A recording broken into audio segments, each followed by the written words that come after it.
사람들은요, 대체로 자신의 약점이나 자신의 실수에 대해서는 아주 되게 관대합니다. 안 그래요? 자신의 실수와 잘못에 대해서는 관대하고요, 이유가 있고 변명이 있어요. 그런데 남에 대해서, 남의 실수와 잘못에 대해서는 아주 엄한 잣대를 들이대고 그리고 신랄하게 비판하는 경우들을 보게 됩니다. 전 그 청문회 볼 때 저렇게 얘기하는 자신들은 완벽할까? 그런 생각할 때 있어요. 그렇게 우리는 남에 대해서는 얼마나 질타를 그렇게 심하게 하는지 몰라요. 그리고 비판의 날을 그렇게 세우는지 몰라요. 좀 제가 쉬운 표현으로 얘기하면 자기 자신에 대해서는 변호사가 되고 남에 대해서는 검사가 된다는 거예요. 느낌 아시죠? 남의 잘못과 허물에 대해서는 아주 낱낱이 지적해서 검사는 형량을 무겁게 매기는 것입니다. 변호사는 그냥 이 사람의 여러 가지 상황과 갖가지 이유들로 그 모든 것을 경감시키려고 하는 것이 변호사입니다. 마치 우리는 남에 대해서는 검사의 눈으로 보고 나에 대해서는 변호사의 눈으로 볼 때가 많이 있습니다. 근데 성경은 뭐라고 얘기하냐면 자신에 대해서는 검사의 눈으로 보고 남에 대해서는 변호사의 눈으로 보라고 가리키는 것입니다. 사실 성경을 읽다 보면 이렇게 허물과 실수들을 성경에 다 기록하고 있는 것을 봅니다. 여러분, 위인전을 보게 되어지면 안 좋은 건 다 뺍니다. 그리고 아주 특별하고 좋은 것들만 그렇게 잘 미화시키는 것, 이게 위인전이죠. 성경은 위인전이 아닙니다. 성경을 보면 우리의 믿음의 조상이라고 한 아브라함도 자기 아내가 너무 이뻤어요. 그래서 남들이 채갈까 봐 얼마나 걱정을 많이 했는지 몰라요. 가만히 표정을 보니까 나하고 똑같았던 그런 남자분들이 있는 것 같아요. 아무튼 그래서 그 당시는 시족사회이기 때문에 너무 예쁜 아내를 데리고 가다 보면 그러면 자기의 목숨을 해하고 그리고 아내를 뺏길까 봐 그래서 걱정이 돼서, 걱정은 다른 게 걱정이 아니에요. 자기가 죽을까 봐. 그래서 아브라함은요 거짓말을 했어요. 뭐라고 그랬냐면 누이라고, 오빠 누이 사이라고. 아니 실제 이복 누이기는 하지만은 그래도 부부는 부부잖아요. 그런데 아브라함은 그 실수를 하고 하마터면 아내를 뺏길 뻔했는데도 불구하고 그 다음에 또 다시 그 거짓말을 똑같이 했어요. 우리의 믿음의 조상이라고 하는 아브라함이 이렇게 심각한 거짓말쟁이였다는 거예요. 그뿐만이 아니에요. 그 다음 아브라함 다음 때가 이삭인데요. 이삭의 나이가 많이 들었는데 그 아내 리브가가 눈이 어두운 것을 보고서 그 다음에 어떻게 하냐면 작은 아들을 축복을 받게 하려고 큰 아들 에서를 제끼고 작은 아들 야곱을 축복받게 하려고 어떻게 하냐면 털 붙이고 그리고 목소리도 변조시켜 갖고 꼭 에서처럼 가서 말하게 하고 그래가지고 가서 축복을 받게 하는데 사기친 거예요. 남편이 눈이 어둡다고 사기를 쳤어요. 근데 야곱 둘째 아들은 어땠어요? 야, 목소리는 어떻게 야곱 같고 여기는 보니까 꼭 에서 팔뚝 같고 그러냐? 시침이 뚝 떼고 제가 에서입니다. 야곱이 그렇게 거짓말했어요. 뭐 이런 정도는 그냥 그렇다 치세요. 다말이라고 하는 여인은요, 옛날엔 다 대를 이어가야 되는데 자식이 없이 자기 남편들이 죽으니까 나중에 어떻게 한 줄 아세요? 시아버지를 시아버지를 자기가 창녀처럼 꾸며갖고 그래서 시아버지를 유혹했어요. 이 말도 안 되는 거예요. 저 같으면요 그거 다 빼요. 성경에 왜 그런 얘기를 집어넣는지 몰라요. 그런데 그 다말에게서 나온 족보가 예수님에게까지 이어진다는 거예요. 예수님이 그 혈통을 통해 온 거예요. 그럼 여러분, 성경의 역사가 왜 이런 안 좋은 얘기를 다 기록하고 있냐? 사실을 사실대로 기록한 것이 성경인 거예요. 그래서 거짓이 아니라, 만약에 성경을 거룩한 성경으로 만들려고 그랬으면 그런 나쁜 이야기들 다 뺐을 거예요. 다윗이 얼마나 멋진 임금이었습니까? 그럼 밧세바 취한 거 거기 안 썼을 거예요. 사람이 했다면요. 근데 성경은 그대로 그 사실들을 잘못하고 실수한 것들을 그대로 적어놨어요. 왜 그러냐면 한 가지 이유가 있어요. 세상에 완벽한 사람이 없다는 거예요. 그 얘기를 하나님이 하고 싶으셨던 거예요. 오늘 노아는요, 노아라고 하는 사람은 옛 시대에 당대의 의인이라고 성경이 평가했어요. 그 당시는 오래 사는 시대였기 때문에 수백 년 동안, 600년 동안 하나님과 동행하며 살았고 정말 하나님 앞에 의인이라는 평가를 받았던 사람이 노아예요. 당대 최고의 의인이었어요. 그런데 그래서 오죽하면 하나님께서 세계를 물로 심판하실 때에 노아의 가족들을 살려내셔서 그들을 통해서 이 땅에 새로운 인류를 만드신 거예요. 그런 주인공이 됐는데 하나님의 심판을 눈으로 봤던 그런 노아가 지금 아라랏산 그 부근에 배가 머물러서 지금의 지역은 아르메니아 지역입니다. 세상에 나와서 먹을 것이 없잖아요. 물로 다 심판이 됐으니까. 그래서 농사를 짓기 시작했고 거기에 포도나무를 심었어요.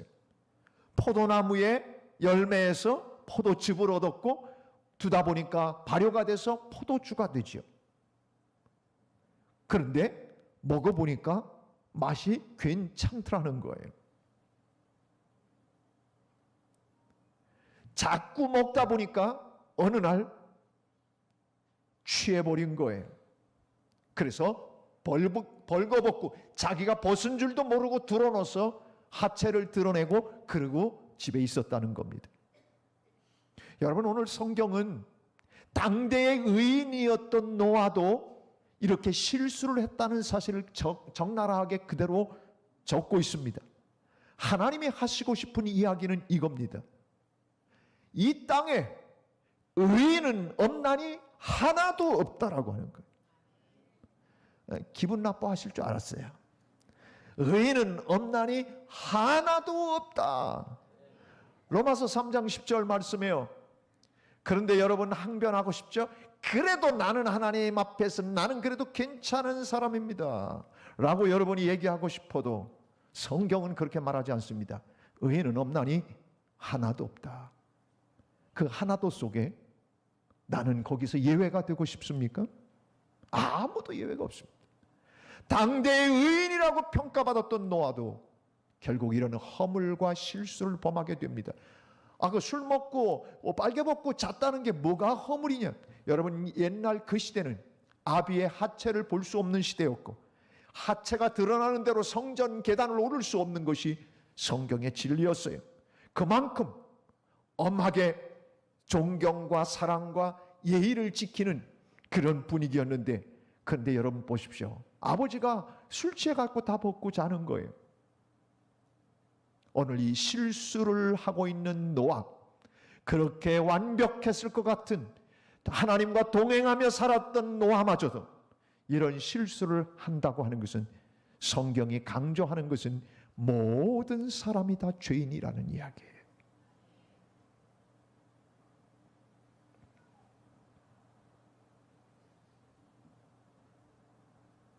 하나님이 모든 사람이 죄인이라고 이야기하는 이 강조를 왜 하고 계실까?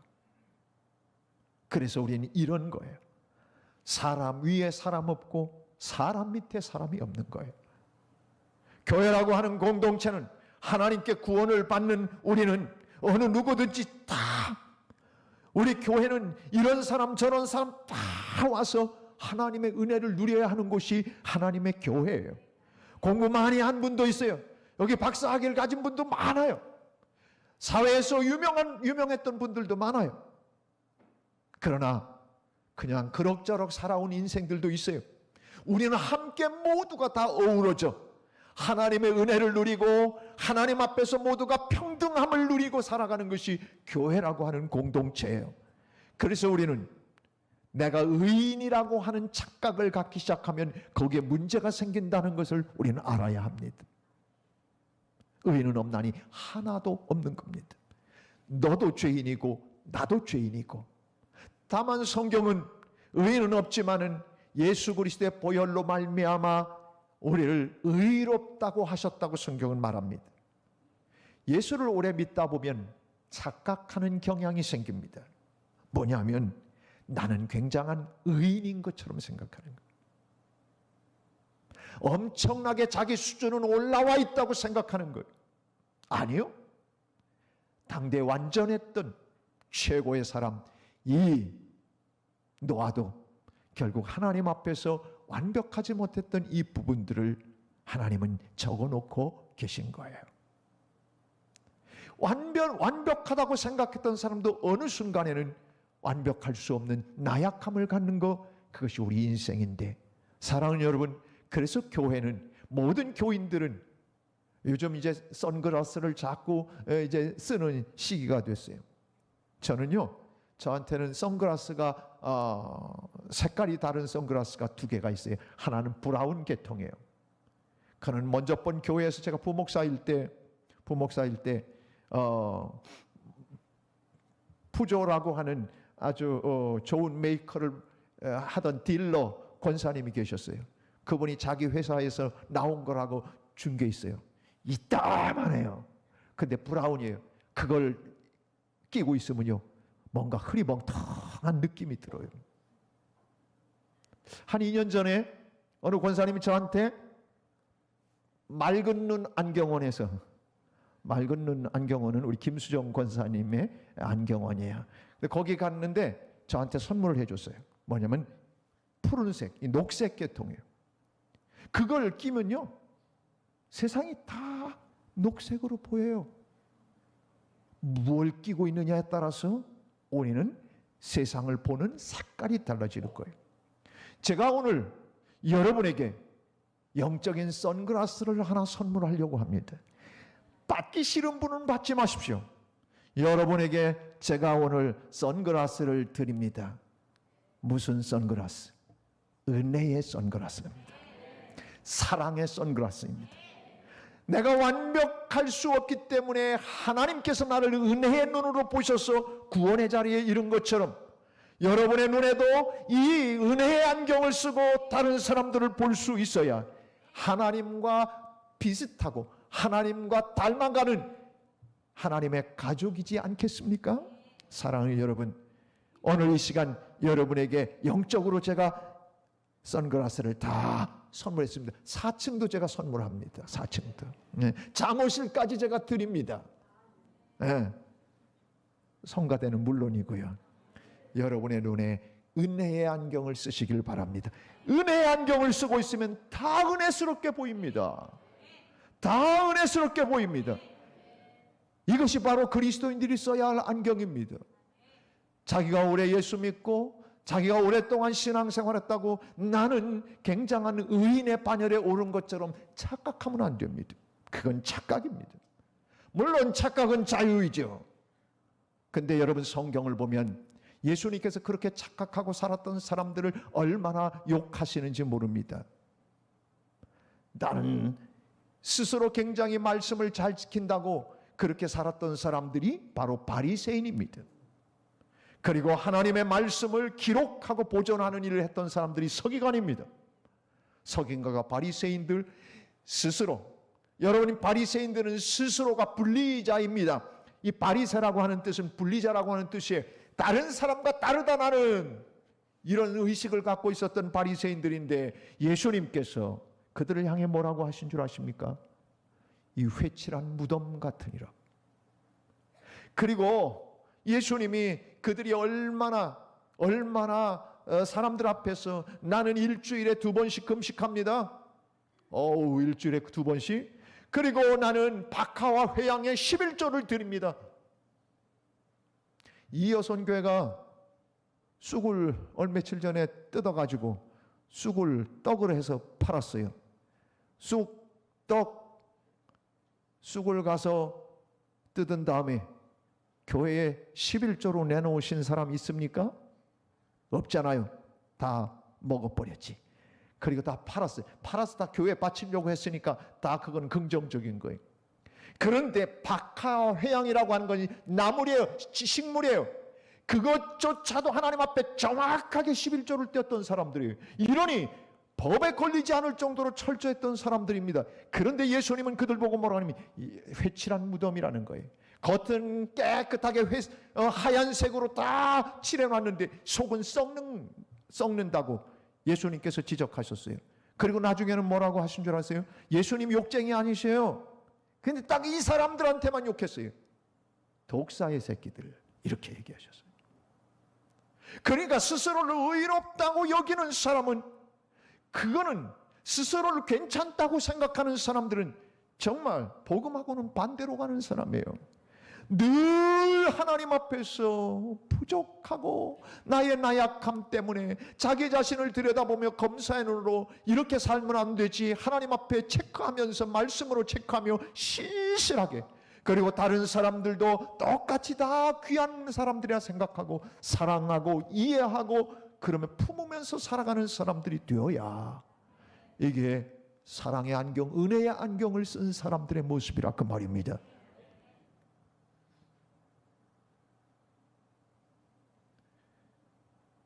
오늘 노아는 그런 실수를 저지르고 들어와서 잠을 자고 있었습니다.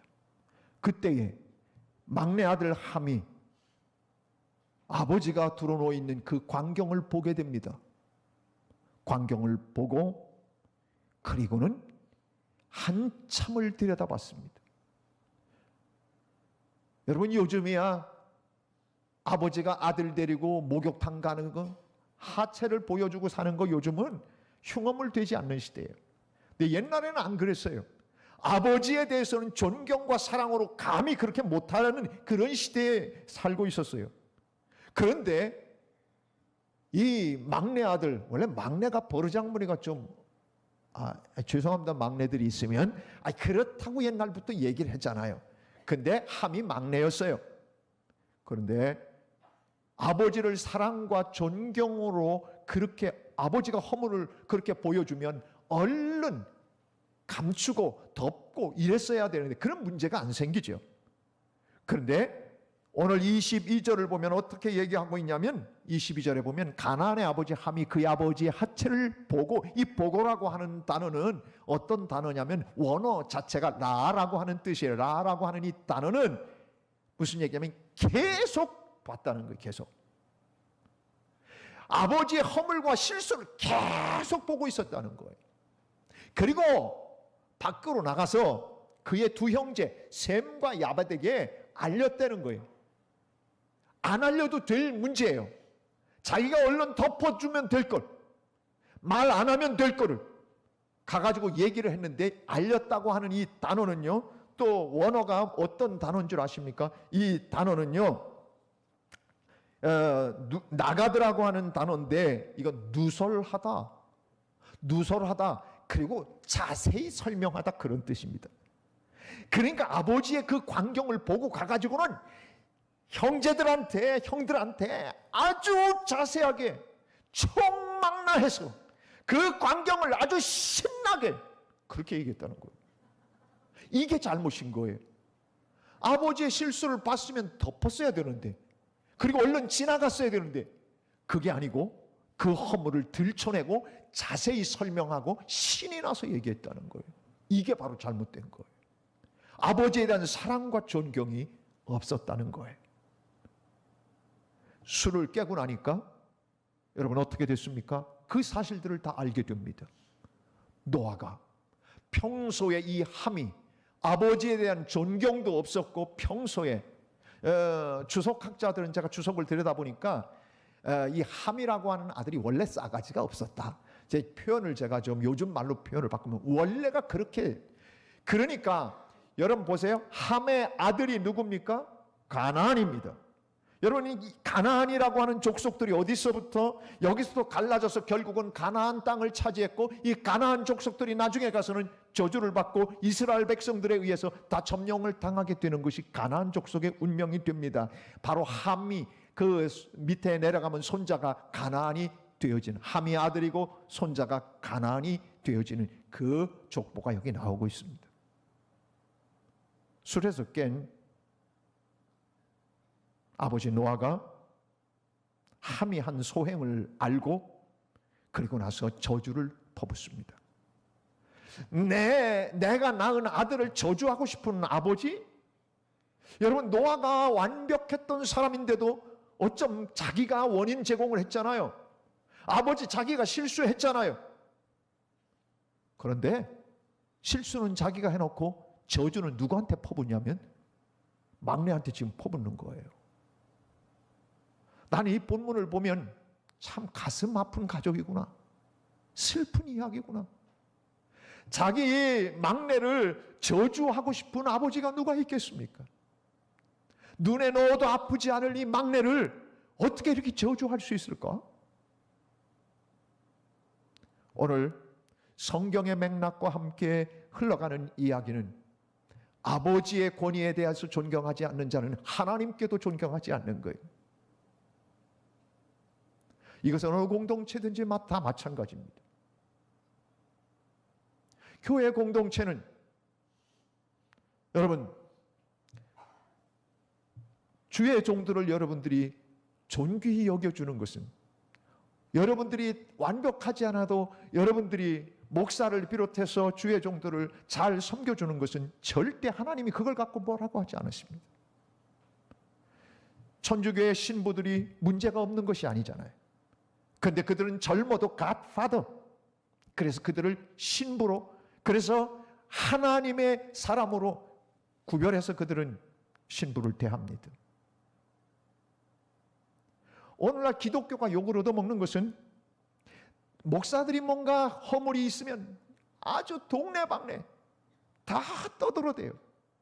그래서 낱낱이 다 드러내요. 법정으로 갖고 가요. 그러니까 남들이 교회를 볼 때 뭐라고 그러겠습니까? 교회는 문제투성인가? 여러분, 교회만 문제투성이가 아니죠. 그나마 교회라고 하는 공동체는 바로 살아보려고 애를 쓰는 사람들의 공동체인데도 완벽하지 않습니다. 세상에 어느 공동체가 완벽한 공동체가 어디 있습니까? 허물을 들춰내기 시작한다면 여러분, 그 허물, 실수 없는 사람은 아무도 없다는 거예요. 오늘 노아가 그 실수가 있었는데 문제는 바로 가나안의 아비 함이 그 실수와 허물들을 드러내고 말하고 까발렸다는 거예요. 이게 바로 오늘 하나님이 저주를 불러들이는 그러한 가나안의 이야기로 연결하고 있는 것을 보게 됩니다. 바꿔서 얘기할까요?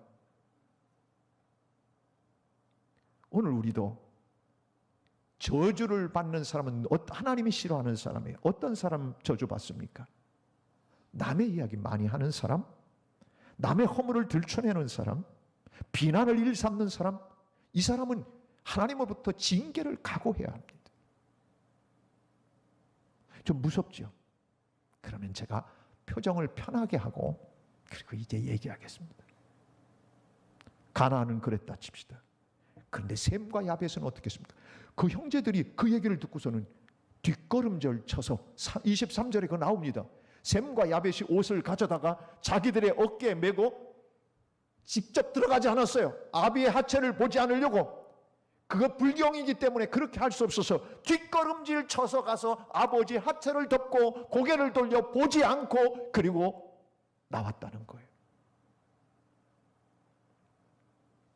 오늘 노아가 정신을 차리고 나서 이 상황을 다 알고 나서 가나안은 저주를 했어요. 형제들의 종의 종들이 되라고 저주를 퍼붓어요. 그런데 셈과 야벳에게는 이렇게 축복해 줍니다. 26절, 27절입니다. 또 이르되 셈의 하나님 여호와를 찬송하리로다. 셈의 하나님 여호와를, 셈의 하나님을 셈의 하나님이라고 부르고 있어요. 여기는 정확한 구속의 역사가 흐릅니다. 셈의 족보가 여러분 창세기의 11장에 또 나옵니다. 거기 나오면 셈의 족보는 이러하니라. 셈은 이렇게 해서 쭉 어디로까지 가냐면 셈의 족보가 아브라함에게 연결이 됩니다. 여러분, 아브라함의 족보까지 연결되고, 아브라함은 거기서부터 또 누가 연결이 됩니까? 예수님에게까지 연결되는 겁니다. 셈의 하나님을 찬송하라고 하는 얘기는 영적인 축복을 누리는 사람으로 셈을 하나님께서 그렇게 아버지를 통해서 축복을 누리도록 선포하는 것을 보게 됩니다. 복 중에 최고의 복은 영적인 복입니다. 우리는 돈이 많으면 복이라고 생각합니다. 우리는 높은 자리에 올라가면 복이라고 생각합니다. 그것도 복이지요. 그러나 최고의 복은 하나님의 영적인 축복을 누리는 가정이 되고 주인공이 되는 것이 최고의 복인 줄로 믿습니다. 오늘 셈의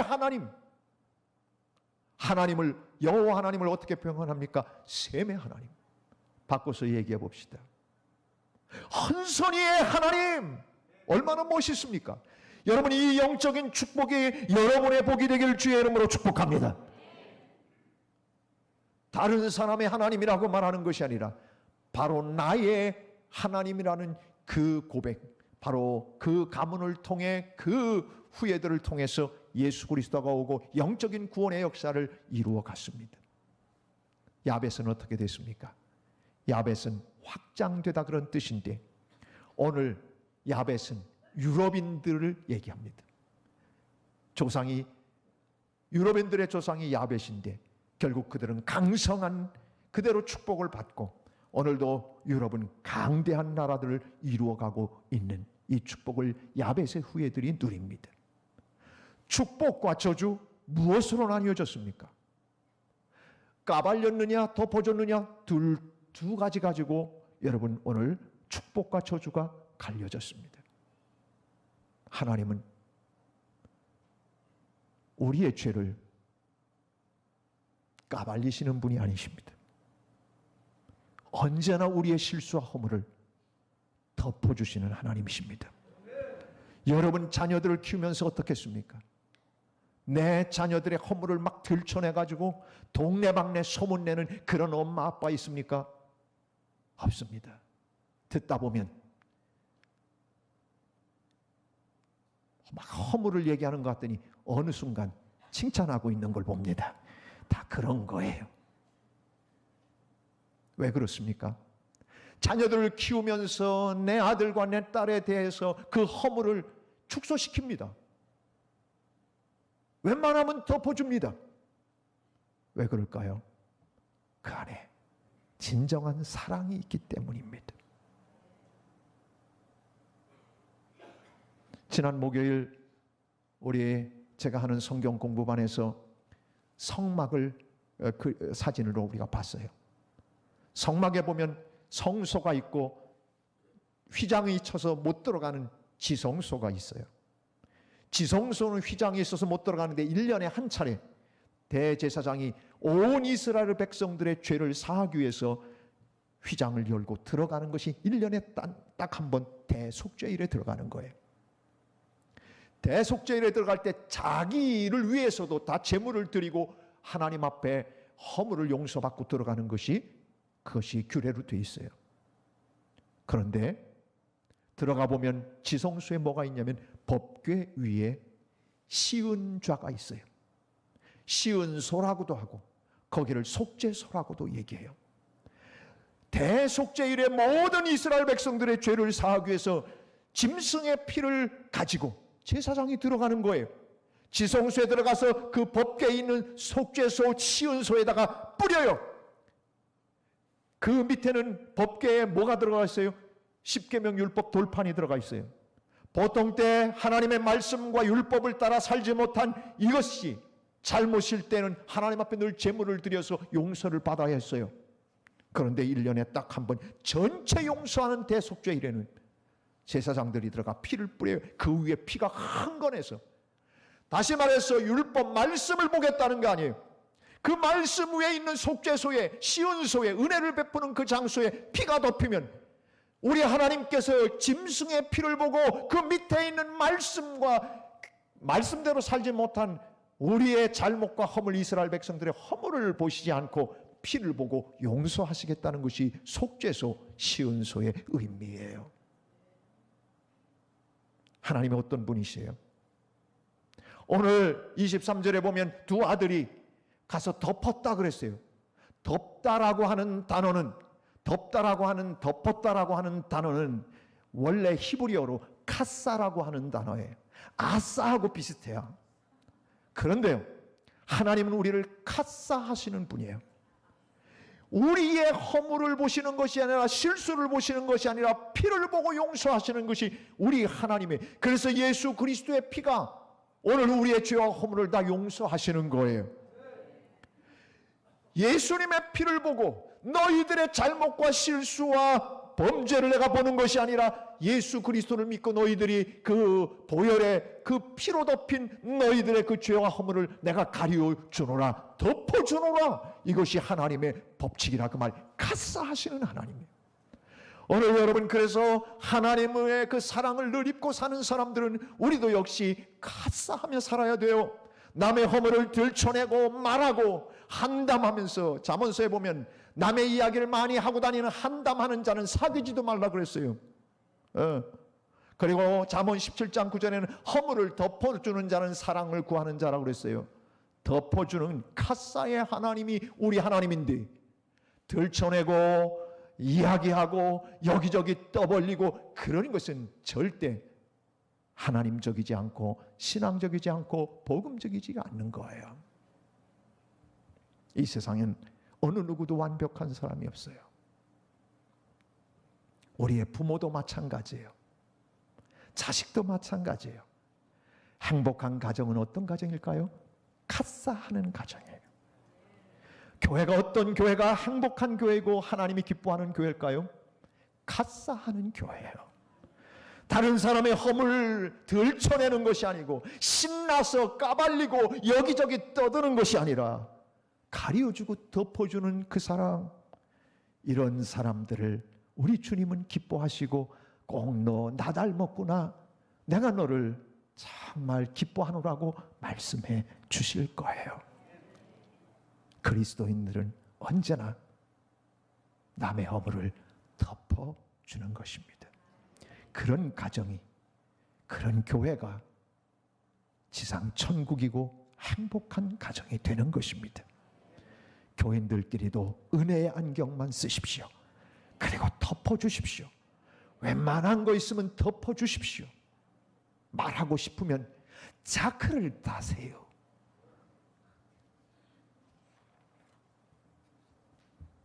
제가 오늘 가정의 달이라 이 이야기를 카톡에서 제가 여러분에게 좀 소개를 해드리려고 해요.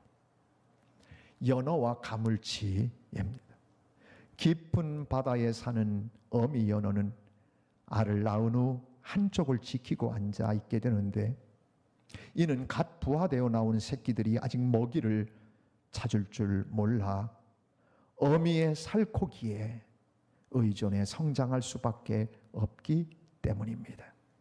어미 연어는 극심한 고통을 참아내며 새끼들이 마음껏 자신의 살을 뜯어먹게 내버려 둡니다. 그래서 연어를 소리 없이 세상에 새끼들은 그렇게 성장하고 어미는 결국 뼈만 남게 되어가며 소리 없이 세상의 가장 위대한 모성애를 설명해 줍니다. 그래서 연어를 모성애의 물고기라고 합니다. 가물치는 알을 낳은 후 바로 실명하여 그래서 먹이를 찾을 수가 없게 됩니다. 그저 배고픔을 참는 수밖에 없다고 생각하는 그 순간 부화되어 나온 수천 마리의 새끼들이 이것을 깨닫고 어미가 굶어 죽는 것을 볼 수가 없어서 한 마리씩 차진하여 어머니의 입속으로 들어간답니다. 어미의 굶주린 배를 채워줍니다.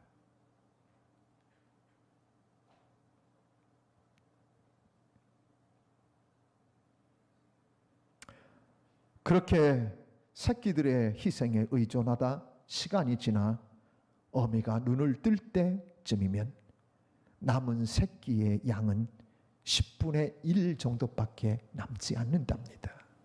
나머지가 10분의 9의 새끼들이 다 가물치 어머니의 뱃속으로 다 이미 들어간 겁니다.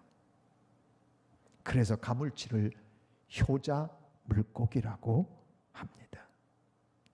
두 물고기들을 보면서 자신을 돌아봅니다. 살아가면서 우린 모두 이 두 가지 역할을 다 하게 되죠. 부모로서, 자식으로서. 하찮은 이 물고기들보다 더 잘하고 있는가? 연어 같은 모성애는 있으면서 가물치 같은 효심은 가지고 있지 못한 자식은 아닌지. 제가 이 카톡을 보면서 참 하나님께서 어떻게 이렇게 미물 같은 고기들에게도 효성이 있게 하고 그리고 그 모성애가 있게 하셨을까? 가정의 달 이 어버이 주일에 우리가 홀로 여기 와 있는 사람 없습니다. 다 부모님의 사랑을 입고 여기 그 모성애와 부성애 때문에 여기 와 있습니다. 내가 자녀들을 양육하면서 다 내 자녀들을 그렇게 아름답게 키우려고 여기 와 있습니다. 근데 여러분, 나는 부모에게 가물치 같은 효성을 다 했는가? 라고 하는 질문을 스스로에게 던져봅니다. 행복한 가정은 서로를 사랑하고 주고 이해하고 용서하고 덮어주는 가사가 이루어지는 가정이야말로 행복한 가정입니다. 교회 중에 최고의 교회는 어딜까요? 최고의 교회 중에 하나는 사랑의 교회입니다. 제가 금요일 날 그 얘기를 했어요. 우리 교회는 시스템이 얘기를 하는 분이 있었어요. 시스템 하면 사랑의 교회만큼 시스템이 잘 갖춰져 있는 교회가 없어요. 그런데 지탄받고 있어요. 뭐가 없기 때문에? 가사가 없기 때문에 그런 거예요. 하나님이 보시는 공동체는 이 피를 나눈 형제들끼리 쌈박질하는 교회를 하나님의 최고의 교회라고 말하지 않아요. 그저 가사해주는 그런 교인들이 모여서 만드는 공동체야말로 하나님의 그 마음을 시원하게 해드리는 그런 아름다운 최고의 세상에서 가장 행복한 교회가 될 것입니다. 그게 능력입니다. 사랑이 능력입니다. 덮어주는 것이 능력입니다. 그리고 또 하나, 최고의 가정, 행복한 가정은 어떤 가정일까요? 다 흉어물이 있지만 감싸주고 덮어주는 겁니다. 그런 아름다운 행복한 가정을 이루어가는 교회와 가정 되기를 주님의 이름으로 축복합니다. 옆 사람에게 그렇게 고백합니다. 나는 카사하며 살기로 결단했습니다. 발음 똑바로 하세요. 아싸하며 살지 말고 카사하며 사시기를 바랍니다.